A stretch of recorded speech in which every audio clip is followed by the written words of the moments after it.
Join our community by subscribing. Every click helps us share more stories like this one. The introduction. The winter of 1999 was unyielding in its chill. The kind of cold that seeped into bones and prompted the faintest shiver at dawn. In the quiet town of Westfield, nestled between layers of frozen landscapes and skeletal trees, whispers of unease began to ripple through the community. The population, sparse and close-knit, found comfort in the familiarity of their surroundings. However, beneath the surface, trouble was brewing. On the morning of January 12th, a sense of dread hung heavily in the air. The local news station reported an unsettling incident: the disappearance of Emily Harrison, a bright-eyed 23-year-old who worked at the local library. Hours turned into days, and as search parties combed through the biting cold, the town watched in collective trepidation. Emily was known for her kind smile and love for books. Her absence felt like a book missing from a beloved collection, profoundly disorienting. Friends held vigils, lighting candles that flickered weakly against the harsh winds. Posters decorated storefronts, each bearing Emily's beaming face, a reminder of the brightness that had suddenly dimmed. Yet, as attention focused on the search, shadows of suspicion emerged. Conversations that had once been filled with laughter now dripped with speculation. Who could have taken her? And more pressingly, why? The unremarkable tranquility of Westfield was shattered as the town grappled with terror cloaked in uncertainty, unraveling the tight bonds that had once defined their community. While investigators faced the daunting task ahead, the clock continued to tick ominously. The victim.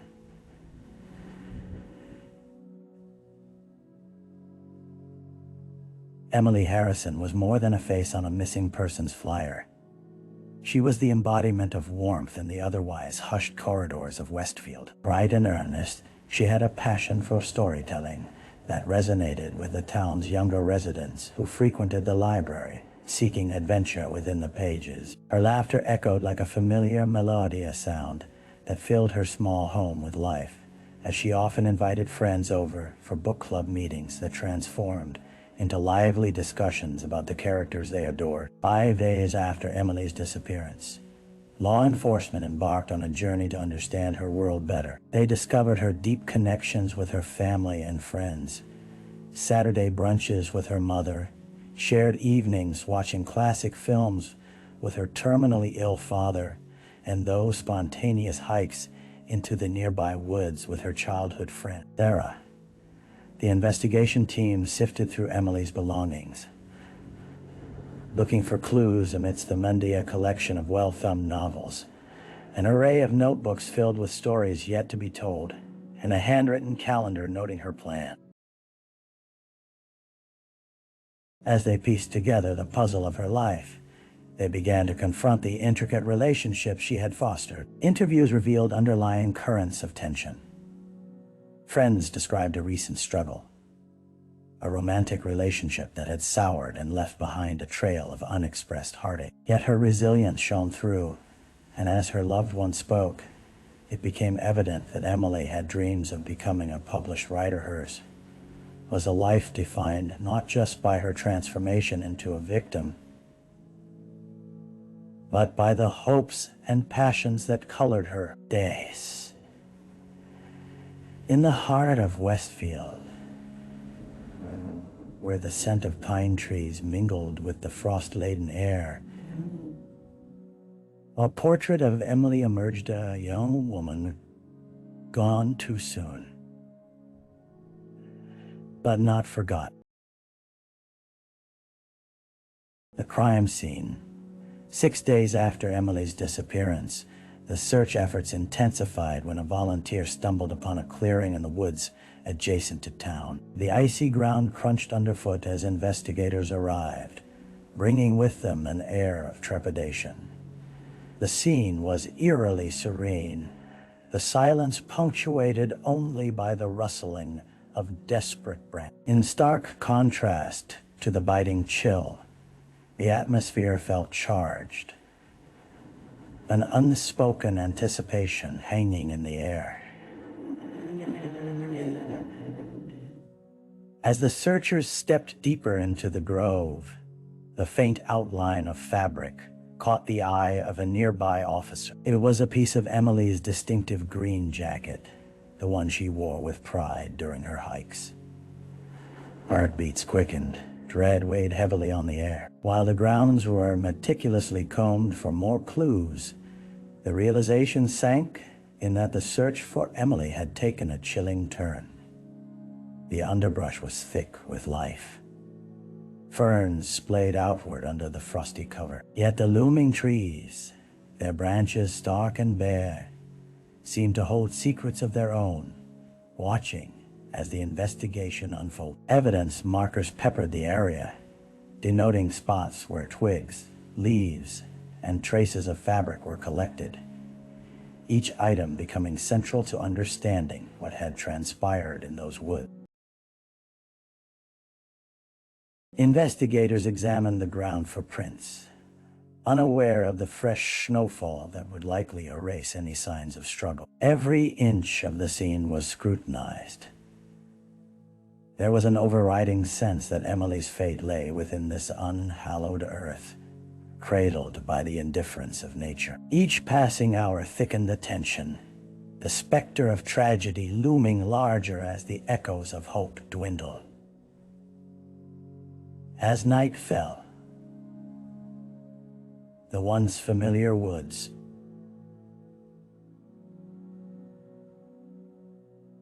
transformed into an oppressive realm of uncertainty.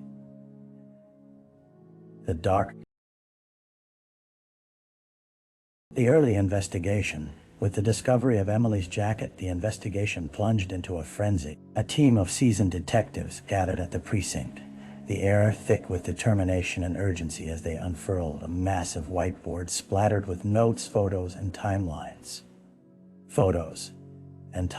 It resembled a chaotic map of grief, each detail a thread in the tapestry they were desperate to weave before it unraveled completely. They reviewed Emily's last known movements, painstakingly tracing her steps leading up to that fateful day. The library director, Emma Larkin, confirmed that Emily had been heard chatting with a patron just before closing, her usual end-of-shift cheer apparent. But as they delved deeper, a forbidding pattern began to emerge. Emily had recently ended a tumultuous relationship with Mark Keller, a local carpenter. While his heartbreak was palpable, investigators couldn't help but wonder if something darker lurked beneath the surface. Detectives wasted no time before seeking Mark's alibi. He was cooperative, presenting his whereabouts on the night of Emily's disappearance, spending time with a few friends at a bar outside town. Conversation soon shifted to the friends' recollections of that evening, a twinkle in their eyes as they shared laughter. Yet one uneasy detail nagged at the investigators. Mark had been notably distracted, his gaze often drifting towards his phone. As tension mounted, the investigators canvassed the town, their questions echoing in the hearts of residents already on edge. Each interview turned into a small ripple of inquiries. Had anyone seen a suspicious vehicle parked near the library, or heard anything unusual that night? Yet every turn felt like chasing shadows.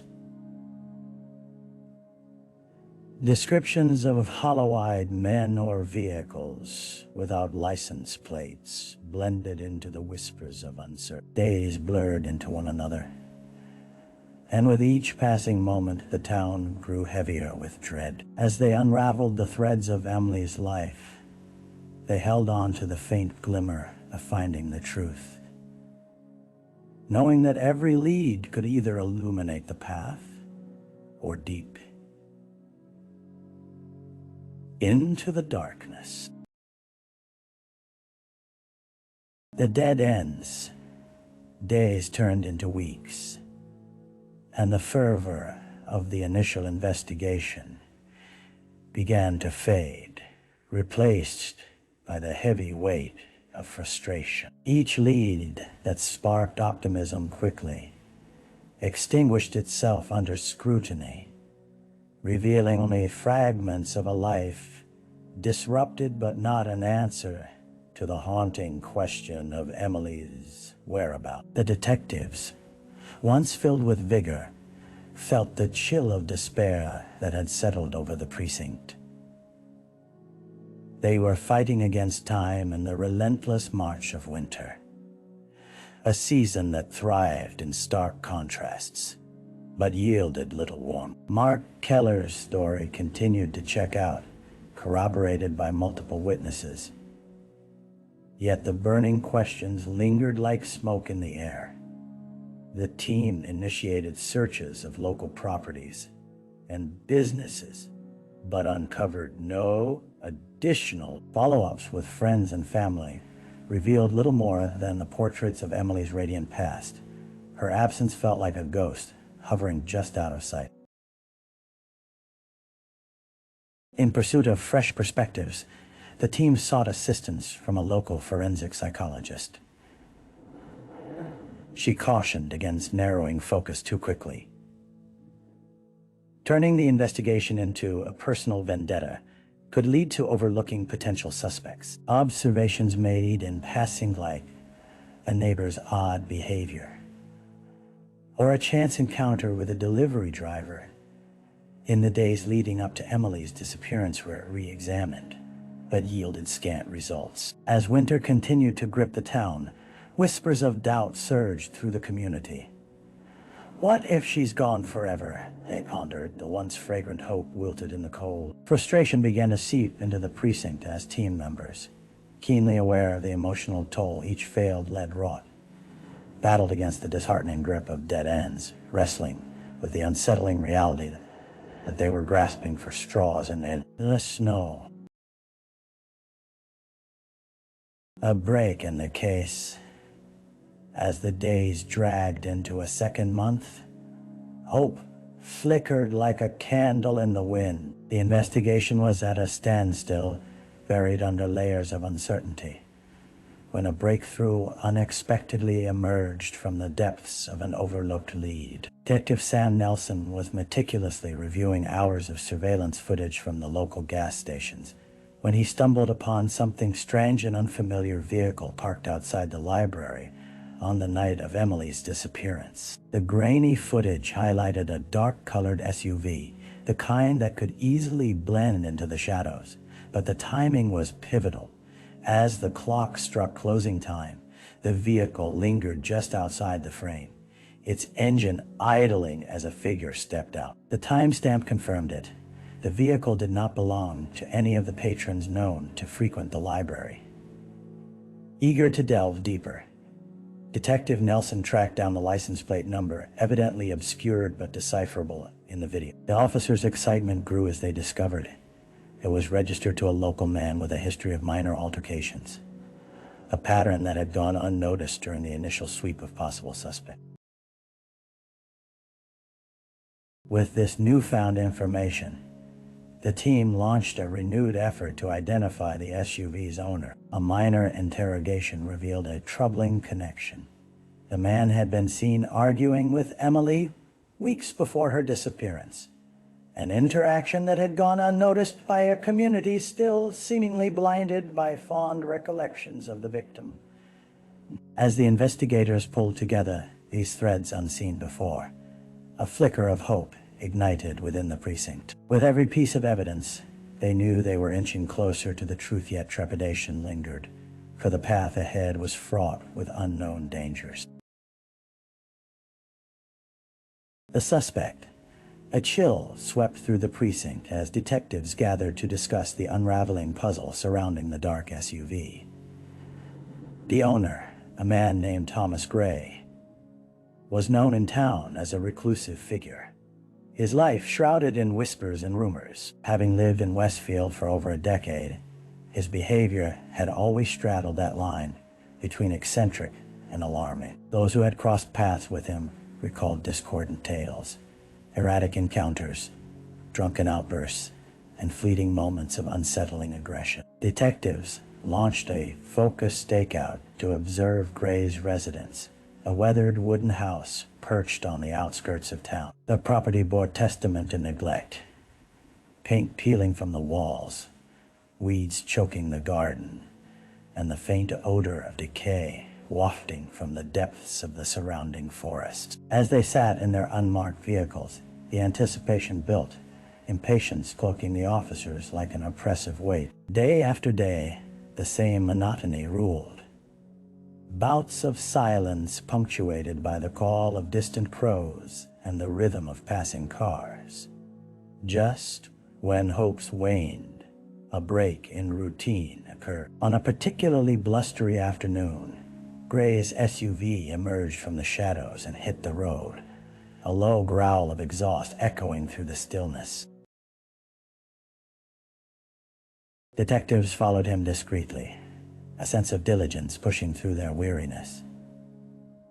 The trail led to a secluded area near the lake, a favored spot known to many locals, but seldom frequented during the harsh winter months. Gray parked, seemingly unaware of the eyes upon him.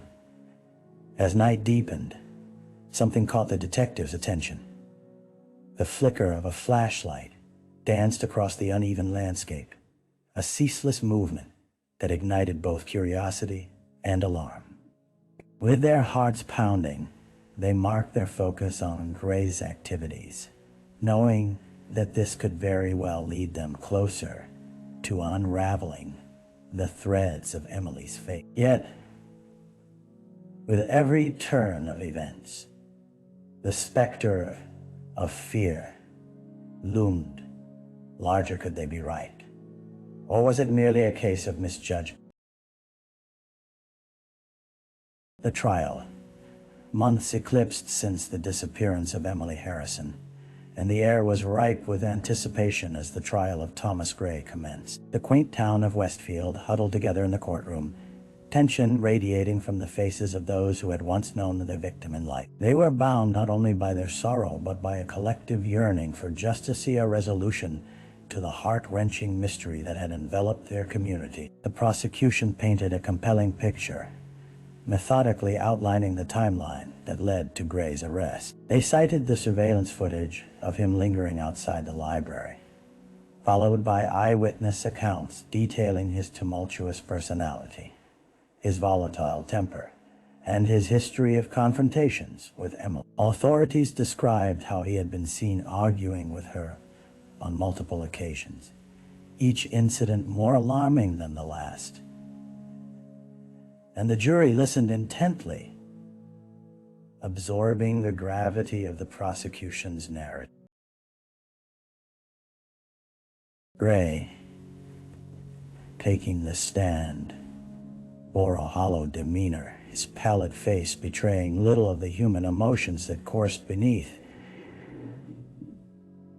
He defended himself with oblique insistence, claiming innocence, asserting that he had been wrongfully accused. The defense attorney emphasized the lack of solid evidence linking Gray directly to Emily's disappearance, suggesting that the fear surrounding him stemmed simply from rumors and prejudice. Family members of Emily sat silently in the courtroom, anguish etched in their expressions as they listened to the testimony. Tearful recollections from friends, now set against a chilling backdrop, recalled the life of a girl who had brought light to their lives. Moments spent laughing together were starkly contrasted against the stark silence of her absence. As arguments swirled through the air, the atmosphere thick with emotion, the jury retreated to deliberate. Outside, the community waited on tenterhooks, hearts heavy with the echoes of regret for a life cut short, praying that justice would prevail against the shadows of doubt that still lingered. The aftermath.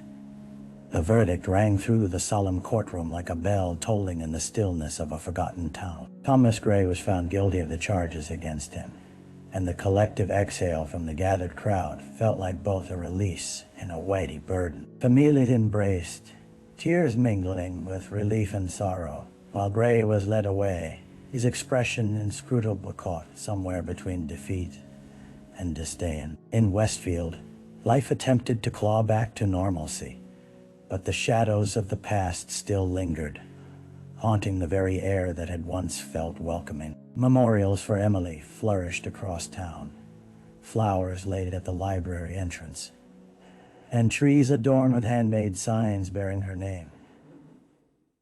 Each tribute was a reminder, a testament to her life, but also a cry from a community searching for closure. As the residents slowly turned their focus to healing, others battled with their own internal struggles.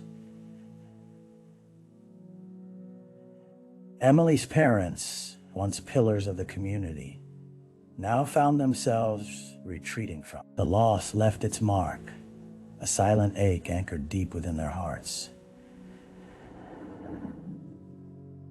They sought solace in the memories of their daughter and strived to ensure her story would not vanish into obscurity. In the wake of Gray's conviction, the local authorities faced renewed scrutiny regarding their investigative procedures. Questions were raised. Could the process have been expedited? What could have been done differently to prevent such a tragedy from occurring? Community meetings sprouted, fostering discussions aimed at prevention, while Westfield itself transformed into a network of support, united by a shared experience of trauma. The winter thawed into spring, and while the seasons changed, the scars of loss remained etched into the town's fabric. Emily's absence would forever whisper through the streets, an emblem of vulnerability that would keep the memory of her vibrant spirit alive, urging the town to remain vigilant in protecting its own. Reflection. As the seasons turned once again, Westfield began to embrace the gentle warmth of summer. Yet, the chill of Emily Harrison's absence lingered in the hearts of many. Years later, a small gathering on the anniversary of her disappearance drew friends and family back to the library where she had spent countless hours. An intimate vigil was held, memories shared amid the flicker of candles as laughter and tears intertwined. As Emily's closest friends spoke, revealing stories that encapsulated her vivacious spirit, there was an underlying current of hope. They spoke of the legacy she left behind, emphasizing the importance of community vigilance in the face of tragedy. The initiative, born from heartbreak, now stood resolute, advocating for safety measures aimed at awareness and prevention. Time did not erase the scars, but it did nurture resilience, a collective understanding that healing was a journey best traversed together. Among the floral tributes and the soft murmur of shared memories, each attendee silently vowed